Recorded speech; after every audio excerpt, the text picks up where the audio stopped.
Stress. 10/10। বেশিরভাগ studies বলছে মাইগ্রেনের সবচেয়ে বড় কারণ স্ট্রেস, এবং স্ট্রেস আমাদের ব্রেনকে মাইগ্রেনের থ্রেশহোল্ডের বিয়ন্ডে নিয়ে যায়, এবং অনেক পেশেন্টের ক্ষেত্রে এই স্ট্রেস শেষ হওয়ার পরেই মাইগ্রেন স্টার্ট হয়। এটাকে ডাক্তারি ভাষায় বলে let down migraine. Bad sleep. 9/10।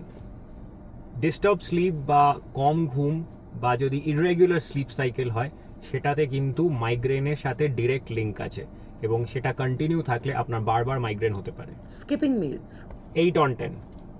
Regular meal skip করা বা ফাস্টিং করলে আপনার মাইগ্রেন বাড়তে পারে, তাই ব্রেনকে খাবার দিন, জল দিন, তাহলে আপনার মাইগ্রেনটাকে আপনি কন্ট্রোল করতে পারবেন। চকলেট। 3/10। অ্যাকচুয়ালি মাইগ্রেনের সাথে কোনো ডিরেক্ট লিঙ্ক নেই। চকলেটের ক্রেভিং হওয়া অ্যাকচুয়ালি মাইগ্রেন স্টার্ট হওয়ার একটা ফার্স্ট সাইন হতে পারে। ইউজুয়ালি চকলেট কোনো কারণ নয় যার জন্য আপনার মাইগ্রেন হবে, এটা মোস্টলি একটা মিথ। Weather changes. 5/10। ইউজুয়ালি সবার ক্ষেত্রে অ্যাপ্লিকেবল না, কিছু কিছু পেশেন্টের ক্ষেত্রে হিউমিডিটি বা টেম্পারেচার রাইজ এগুলোর জন্য মাইগ্রেন বাড়তে পারে, তাই এটা মোস্টলি অ্যাকচুয়ালি খুব একটা ইম্পর্টেন্ট নয়, কিন্তু আপনাদের বর্ষার সময় মাথায় রাখতে হবে যে মাইগ্রেন বাড়ার একটা সম্ভাবনা আছে। আপনার ট্রিগার কোনটা কমেন্ট সেকশনে জানান, আর পেজটিকে ফলো করুন আরও এরকম ভিডিও পাওয়ার জন্য। ভালো থাকুন।